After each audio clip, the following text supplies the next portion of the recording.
आप सभी साथियों को जय श्री राम। आज के इस वीडियो में हम एमएससी मैथमेटिक्स फाइनल ईयर का जो आपका पेपर है विस्कस फ्लूइड डायनामिक्स उसकी यूनिट फर्स्ट को स्टार्ट कर रहे हैं। इस यूनिट फर्स्ट के लेक्चर फर्स्ट में हम इन 9 पॉइंट्स पे डिस्कस करेंगे और ये जो 9 पॉइंट्स हैं इनको हम बोलते हैं नॉन डायमेंशनल पैरामीटर्स। ठीक है, इनकी डेफिनेशन डायरेक्ट एग्जाम में पूछी जाती है और आगे भी पूछी जाएगी, मतलब ये सारे इंपॉर्टेंट है। तो सबसे पहले हम स्टार्ट करते हैं रेनॉल्ड नंबर से। रेनॉल्ड नंबर क्या होता है उसको मैं एक्सप्लेन करूं और उसके बाद पहले एक्सप्लेन करूंगा इसको और उसके बाद बताऊंगा कि आपको एग्जाम में इसको कैसे लिखना है। ठीक है, तो रेनॉल्ड नंबर जो होता है इसको हम डिनोट तो करते हैं आर ई से, ठीक है, और डिफाइन करते हैं इस फॉर्मूले से। फॉर्मूला क्या है? रो यू एल अपॉन म्यू। इसको आप ऐसे भी लिख सकते हो यू एल अपॉन न्यू, क्योंकि आपने पढ़ रखा है न्यू जो है ना वो क्या होता है? म्यू अपॉन रो होता है। यहाँ पे क्या है? रो अपॉन म्यू है ना, तो उसका रेसिप्रोकल है तो नीचे आ गया। ठीक है, और यहाँ पे जो आपके पास टर्म्स हैं कौन कौन सी? रो है, यू है, एल है और म्यू है। ठीक है, इनको आप पहले पढ़ चुके हो, फिर भी एक बार मैं यहाँ पे बता देता हूँ। रो किसको डिनोट कर रहा है? डेंसिटी को। यू किसको डिनोट कर रहा है? वेलोसिटी को। एल डिनोट कर रहा है लेंथ को और म्यू डिनोट कर रहा है आपकी विस्कोसिटी, आपकी नहीं फ्लूइड की। ठीक है, इनको डिनोट कर रहा है। ओके, तो ये जो रेनॉल्ड नंबर है इसको इससे डिनोट करते हैं और इस फॉर्मूले से इसको डिफाइन करते हैं। ठीक है, और ये जो रेनॉल्ड नंबर है ना ये ब्रिटिश साइंटिस्ट ऑसबोर्न रेनॉल्ड के नाम से नाम दिया गया इसको, ऑसबोर्न रेनॉल्ड। वैसे इतना सब हिस्ट्री वाली जो चीज है लिखने की जरूरत है नहीं, बाकी आप कॉपी भरना चाहो तो लिख सकते हो। ठीक है, क्योंकि ये एक ऐसा पेपर है जिसमें आप खुद मजबूर हो जाओगे ये सोच के कि हमने पढ़ क्या रखा है जो इस पेपर में लिखे। ठीक है, आपने जो भी पढ़ रखा है ठीक है उसको साथ साथ रिवाइज करते चलो। रिवाइज करने का मतलब एक बार समझो उसको और फिर बगैर देखे लिखने की कोशिश करो। ठीक है, जब भी टाइम मिले इसको और जो फंक्शनल वाला पेपर है उनको लिख लिख के आपको तैयार करना पड़ेगा। ठीक है, ओके, अब हमारे टॉपिक पे वापस आते हैं। तो रेनॉल्ड नंबर को डिनोट इससे किया जाता है, फॉर्मूला ये है। ठीक है, और ये जो पैरामीटर्स आपने यूज किए उनके बारे में बता दिया। ठीक है, अब ये फॉर्मूला आया कैसे तो उस पे आते हैं। तो उसके लिए आपको जाना पड़ेगा जो आपने इक्वेशन ऑफ मोशंस पढ़ी थी वहां पे। ठीक है, इक्वेशन ऑफ मोशन जो पढ़ी थी उसमें कुछ टर्म्स को मैं यहाँ पे डिफाइन कर रहा हूँ। जैसे कि आपने लेफ्ट पार्ट में इस टाइप की टर्म्स देखी थी, rho into u del u by del x. Del u by del t वाली जो टर्म है उनको मैं नेग्लेक्ट कर रहा हूं, टी वाली टर्म्स को। ठीक है, ऐसे ही वी की और डब्ल्यू की टर्म थी। और इधर अगर मैं म्यू वाली जो टर्म्स है, म्यू के कोएफिशिएंट वाली टर्म उसको लिखूं तो इस टाइप की थी, del two u upon del x two करके। फिर वी की और डब्ल्यू की टर्म थी। ठीक है, ओके, तो ये वहां पे मैंने आपको बताया था कि ये जो लेफ्ट पार्ट है ना ये तो आता है इनर्शिया फोर्सेस के कारण और ये आता है विस्कस फोर्सेस के कारण। ठीक है, तो इनर्शिया फोर्सेस के कारण जो आपको टर्म्स मिल रही है ना तो उनके अगर मैं ऑर्डर की बात करूं तो ऑर्डर किस टाइप का है? रो यू वेलोसिटी है तो उसको आपने कैपिटल यू से डिनोट कर रखा है। एक यहाँ पे है तो यू स्क्वायर हो गया और नीचे एक्स किसको डिनोट करता है? लेंथ को। ठीक है, और वो क्या है? कैपिटल एल है। और ये क्या है? अगर मैं विस्कस फोर्सेस के कारण जो टर्म्स आई उनका ऑर्डर लिखूं तो म्यू, यू तो एक ही बार है यू, और एक्स दो बार है, एक्स स्क्वायर है मतलब एल स्क्वायर हो गया। ठीक है, तो रेनॉल्ड नंबर जो है ना ये फॉर्मूला ये कैसे आता है? इन दोनों के रेशो से, मतलब ratio of inertia forces to viscous forces. ठीक है, R equal inertia forces to viscous forces. देखो इनका रेशियो लो तो पहले इसको लिखो rho u square upon L, और अपॉन इसको करोगे तो मल्टीप्लाई में चेंज कर दिया मीन डिवाइड को और इसका रेसिप्रोकल कर दिया L square upon mu you. तो ये एल कैंसिल हो गया एक और एक यू कैंसिल हो गया, क्या बचा? रो यू एल और नीचे म्यू बच गया। ठीक है, तो ये आ गया आपका रेनॉल्ड नंबर, ये आर नहीं है म्यू है। अब देखो यहाँ पे दो तीन बातें और, अगर मैं रेनॉल्ड नंबर को कम करना चाह रहा हूं ठीक है तो म्यू को इंक्रीज करना पड़ेगा, है ना। जैसे ये बढ़ेगा तो ये कम होता जाएगा। ठीक है, इनवर्स प्रोपोर्शन में। ओके, तो अब देखो अगर मैं आर ई को कम कर रहा हूं तो म्यू को बढ़ाना पड़ रहा है ना। तो जब मैं आर ई को कम करूंगा तो म्यू को बढ़ाऊंगा, म्यू मतलब विस्कस फोर्स। ठीक है, तो इससे इफेक्ट क्या पड़ेगा? जो पूरा फ्लो फील्ड है उस पूरे फ्लो फील्ड में विस्कोसिटी का इफेक्ट हो जाएगा। ठीक है, कब? जब रेनॉल्ड नंबर को आप कम कर रहे हो उस केस में पूरे फ्लो फील्ड में किसका इफेक्ट रहेगा? विस्कोसिटी का। इसको आप बढ़ा रहे हो ना तो इसका इफेक्ट पूरे फ्लो फील्ड में रहेगा। ओके, और अगर मैं इसको इंक्रीज कर दूं अगर मैं इसको बढ़ाऊं तो फिर म्यू को डिक्रीज करना पड़ेगा, कम करना पड़ेगा, ठीक है। जब भी हम रेनॉल्ड नंबर को इंक्रीज करेंगे तो उससे जो विस्कोसिटी फोर्स है, मतलब जो विस्कोसिटी है, वो पूरे फ्लो फ्लूइड में ना होके एक थिन लेयर तक सीमित हो जाएगी, ठीक है। मतलब जो विस्कोसिटी का इफेक्ट है वो केवल और केवल थिन लेयर में रहेगा, जिसको हम बाउंड्री लेयर भी बोलेंगे। क्या बोलेंगे? बाउंड्री लेयर, ठीक है, ओके। और अगर मैं इस रेनॉल्ड नंबर को बहुत ज्यादा बढ़ा दूं, वेरी वेरी वेरी लार्ज, ठीक है, तो उस केस में जो फ्लूइड है उसका जो फ्लो होता है वो लेमिनार होता है नॉर्मल केस में, ठीक है। नॉर्मल केस में लेमिनार होता है, लेकिन जब मैं रेनॉल्ड नंबर को बहुत ज्यादा इंक्रीज कर दूं, ठीक है, तो उस केस में लेमिनार से कैसा हो जाएगा? टर्बुलेंट हो जाएगा, चक्रवात टाइप का टर्बुलेंट, ठीक है, ओके। और एक चीज ये शायद मैंने पहले भी लिखवाई थी, यहां पे भी लिख देना, जो क्रिटिकल रेनॉल्ड नंबर है ना, क्रिटिकल रेनॉल्ड नंबर वो होता है 2300। क्या होता है? 2300, ठीक है। तो ये सब इसमें इसके एक्सप्लेनेशन में थी। अब आपको लिखना कैसे एग्जाम में उस पर आते हैं, ठीक है। तो सबसे पहले तो आपको यही बताना पड़ेगा कि जो रेनॉल्ड नंबर है ना, उस रेनॉल्ड नंबर को आप डिनोट किससे करोगे? डिफाइन किससे करोगे, ठीक है। और उसमें जो पैरामीटर्स आपने यूज किए उनके बारे में बताओगे। फिर उसके बाद ये फॉर्मूला आया कैसे उसके बारे में बताओगे। फिर उसके बाद अलग अलग केस बताओगे, रेनॉल्ड नंबर को कम कर दें तो क्या इफेक्ट पड़ेगा विस्कोसिटी का, है ना, ये बढ़ा दे तो क्या होगा, ये सब लिखना है। तो यहां पे क्या लिखे देखो, non dimensional quantity Reynold number, इनको आगे चल के हम प्रूव भी करेंगे कि ये नॉन डायमेंशनल क्यों है।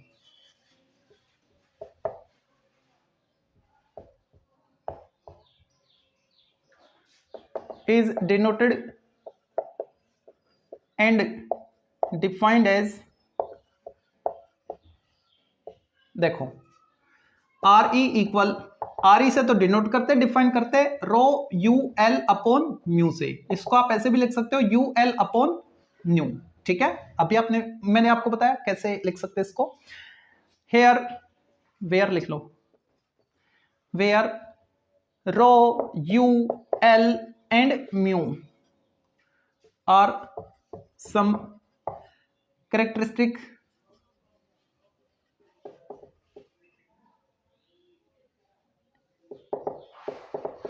parameters known as rho density,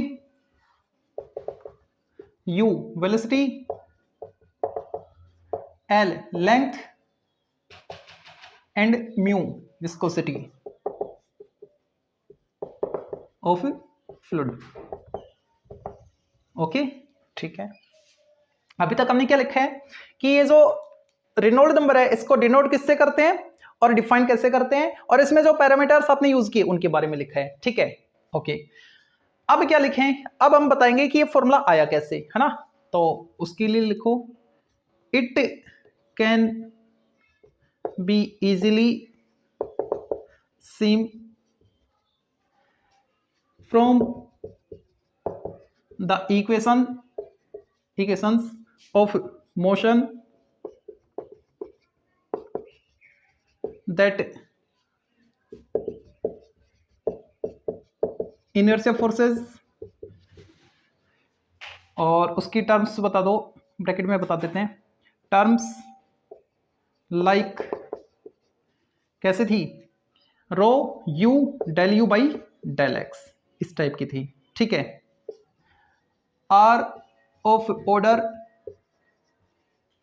किस ऑर्डर की, तो वो ऑर्डर बता दो, रो यू स्क्वायर और नीचे L, you you you square और नीचे एक्स, मतलब एल हो गया, लेंथ हो गई, ठीक है। Are of order this, and ये तो इनर्शिया वाले का बता दिया, अब विस्कस फोर्स का, एंड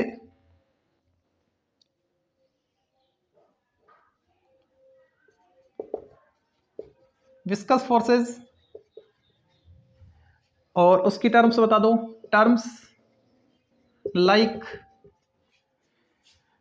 उधर क्या आया था आपके पास, mu del two u upon del x two, ठीक है, इस टाइप की, आर ऑफ ऑर्डर, और इसका ऑर्डर क्या था, म्यू स्क्वायर, म्यू और यू और नीचे एल स्क्वायर, म्यू यू और नीचे एल स्क्वायर, ठीक है, okay. Then Reynold number R E, है ना, किसके इक्वल था, inertia forces, ratio of inertia forces to viscous forces, ठीक है। तो इनर्शिया फोर्सेस से जो ऑर्डर मिल रहा था आपको वो था रो, ये पी नहीं है, ये रो है भाई, रो यू स्क्वायर और नीचे एल अपॉन, तो इसको मल्टीप्लाई करवा दिया मैंने, एल स्क्वायर म्यू यू, तो कट पिट के क्या आएगा, देखो एक एल कैंसिल हो गया, एक यू कैंसिल हो गया, rho L U, rho L U और नीचे म्यू, ठीक है, ओके। तो अब इसको बता दो, some time it is called as ratio of inertia forces to viscous forces, ठीक है। तो पहले मैं रफ कर दूं इसको, तो उसके बाद लिखना है, so Reynold number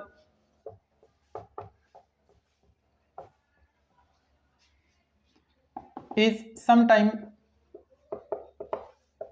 called as ratio of inertia forces to viscous forces,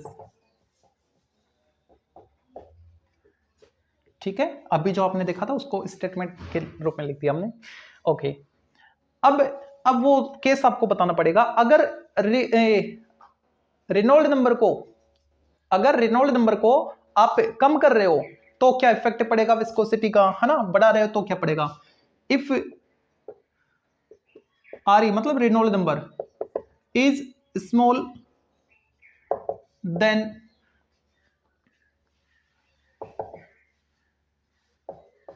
viscosity force will be predominant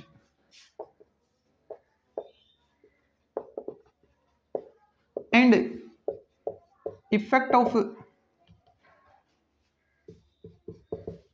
viscosity will be felt in the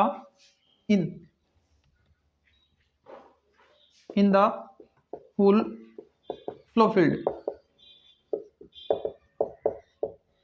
देखो क्या लिखा है मैंने, अगर हम रेनॉल्ड नंबर को छोटा कर रहे हैं ना, तो उस केस में जो विस्कोसिटी फोर्स है वो विल बी प्रीडोमिनेट, मतलब बहुत ज्यादा हो जाएगा, ठीक है।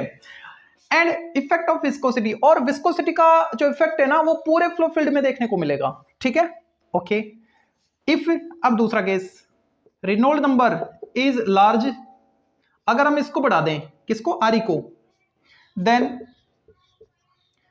तब कौन प्रीडोमिनेंट हो जाएगा, तब inertia forces, then inertia forces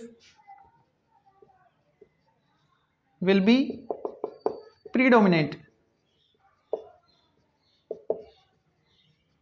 and in such case effect of viscosity will be considered in a thin layer is known as, उस थिन लेयर को क्या बोलेंगे, बाउंड्री लेयर, मतलब बाउंड्री पे उसका इफेक्ट देखने को मिलेगा विस्कोसिटी का, ठीक है, पूरे फ्लो फील्ड की बजाय, ओके। तो ये हो गया, अगर हम रेनॉल्ड नंबर को बहुत ज्यादा बढ़ा दें, है ना, तो उस केस में जो फ्लो है वो लेमिनार से कैसा हो जाएगा, टर्बुलेंट हो जाएगा। तो इस चीज को लिखो, when real number, sorry real याद आ रही है, ये Reynold number is very large then flow cage to be, then flow case to be laminar and become turbulent। ठीक है, यानी जब आप रेनॉल्ड नंबर को बहुत ज्यादा बढ़ा रहे हो तो उस केस में जो फ्लो था फ्लूइड का वो कैसा हो जाएगा, लेमिनार से टर्बुलेंट में कन्वर्ट हो जाएगा। ठीक है, लेमिनार था टर्बुलेंट बन जाएगा। ओके, और वो क्रिटिकल नंबर बता दो, critical Reynold number, critical Reynold number is 2300। ठीक है, तो ये आपका जो पहला टॉपिक था रेनॉल्ड नंबर वो कंप्लीट होता है। अब आते हैं फ्लूइड नंबर पे, ठीक है, जिसको एफआर से डिनोट करेंगे।